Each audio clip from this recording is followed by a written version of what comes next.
បាទជំរាបសួរបងប្អូនថ្ងៃនេះខ្ញុំបាទគ្រូអសិទ្ធបរានជ័យទឹកសូមចែករំលែករុក្ខជាតិមួយទៀតហើយរុក្ខជាតិនេះផងដែរពាក់ព័ន្ធនឹងអសិទ្ធបរានខ្មែរយើងយកទៅប្រើសម្រាប់ដេញពួកអមនុស្សបងប្អូននេះជារុក្ខជាតិនេះឈ្មោះថាក្រសាំងស្បាតបងប្អូនឃើញទេបងប្អូនណាក្រសាំងស្បាតយកទៅប្រើហើយដើម្បីឲ្យដឹងការប្រើរបៀបបាច់នោះសូមបងប្អូនទស្សនាវីដេអូរបស់ខ្ញុំបាទបន្ទាល់តែម្ដងសូមអញ្ជើញបងប្អូន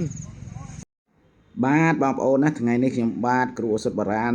ជ័យទឹកសូមចែករំលែករុក្ខជាតិមួយទៀតហើយរុក្ខជាតិនេះប្លែកជាងគេទាំងអស់បងប្អូនណា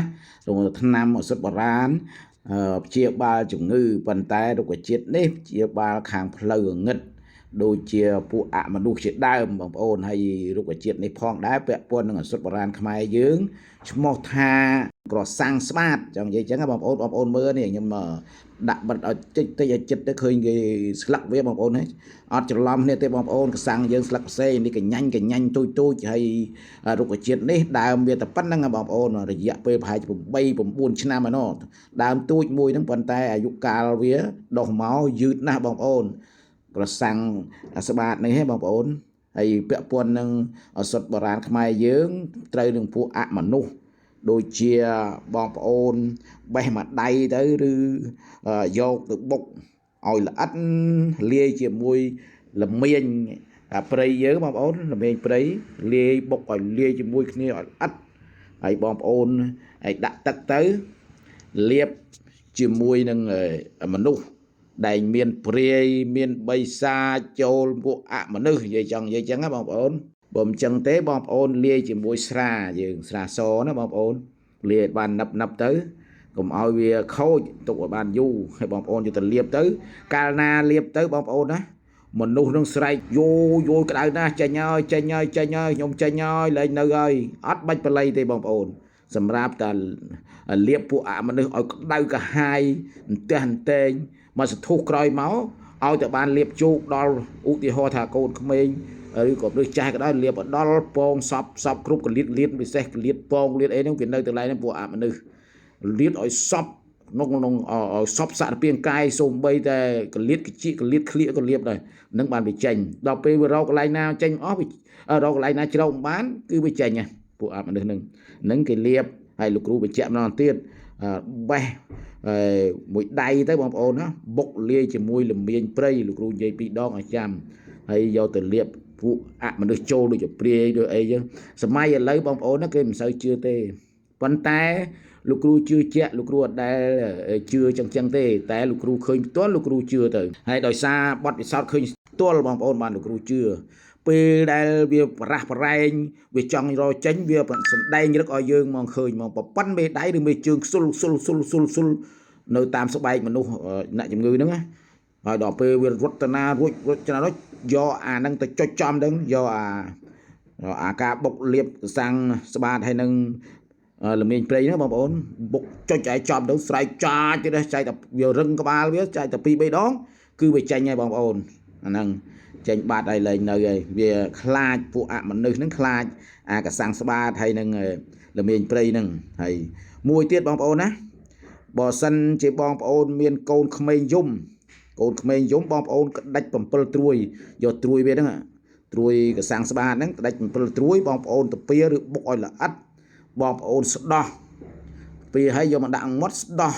ដាក់ក្បាលកូនក្មេងទៅលែងយំហើយបើសិនណាកូនក្មេងវាយំច្រើនអញ្ចឹងណាហើយមិនបាច់បល័យទេបងប្អូនណាខ្ញុំចែករំលែកដោយបរិសុទ្ធដើម្បីបងប្អូនទៅយកទៅប្រើទៅមិនបាច់បល័យទេឲ្យតែយំច្រើនមានន័យថាគ្រូខាងម្ដាយកាន់អីចឹងឬក៏វាប៉ះពាល់នឹងតាព្រៃភ្នំក្រំថ្មឬមួយក៏នឹងតាភូមិអីចឹងទៅព្រោះដាក់ក្បាលឬក៏បិទយកទៅបិទក្បាលក៏បានដែរយកទៅពួកនឹងចេញហ្នឹងពួកនឹងអត់នៅទេចង់និយាយចឹងបងប្អូនហើយទី2បងប្អូនទី3យកស្លឹកនឹងដដែលបងប្អូនណាយកមួយដៃធំមកបងប្អូនយកទៅបុកហើយបងប្អូនច្រោះយកទឹកលាយជាមួយទឹកដូងក៏បានលាយជាមួយទឹកយើងក៏បានដែរបងប្អូនច្រោះទៅយកទៅហូបទៅមកសន្ធុះក្រោយមកកន្លះម៉ោង1 ម៉ោងក្រោយមកគឺវាធ្វើឲ្យចេញខ្យល់តាមបាតយើងតែម្ដងគេហៅថារុក្ខជាតិនេះជាថ្នាំបណ្ដេញខ្យល់បងប្អូនរុក្ខជាតិសាំងស្បាតហ្នឹងណាក្រសាំងស្បាតហ្នឹងណា វាបណ្ដេញជាតិខ្យល់ធ្វើឲ្យជាតិខ្យល់នៅក្នុងខ្លួនយើងដែលយើងទល់ខ្យល់មិនចេញវិលវល់នឹងមិនស្រួលខ្លួនស្អុះស្អាប់តបប្រមល់អីចឹងបងប្អូនបុកឲ្យច្រោះឲ្យម៉ត់ហ្នឹងហើយលាយទឹកណាប់នឹងទៅលាយស្រាក៏បានលាយទឹកយើងក៏បានស្រេចបងប្អូនលាយទៅបងប្អូនហូបទៅបានសម្រេចហើយជាសះស្បើយពីអាការផ្ទាល់ខ្យល់អាហ្នឹងគេរុក្ខជាតិហ្នឹងគឺសម្រាប់បដិញ្ញខ្យល់ដែរបងប្អូនណាហើយបើសិនណាបងប្អូនឆ្ងល់នៅបញ្ហាអីមួយនៅក្នុងវីដេអូនេះបងប្អូនខមមិនចូលមកហើយលោកគ្រូនឹងឃើញលោកគ្រូនឹងបញ្យល់តាមនឹងទៅវិញដើម្បីឲ្យវាច្បាស់អញ្ចឹងណាបងប្អូនហើយទី2ទី3ដល់ទី4បងប្អូនណាសិនជាបងប្អូនពេញចិត្តនៅការចែករំលែករបស់លោកគ្រូ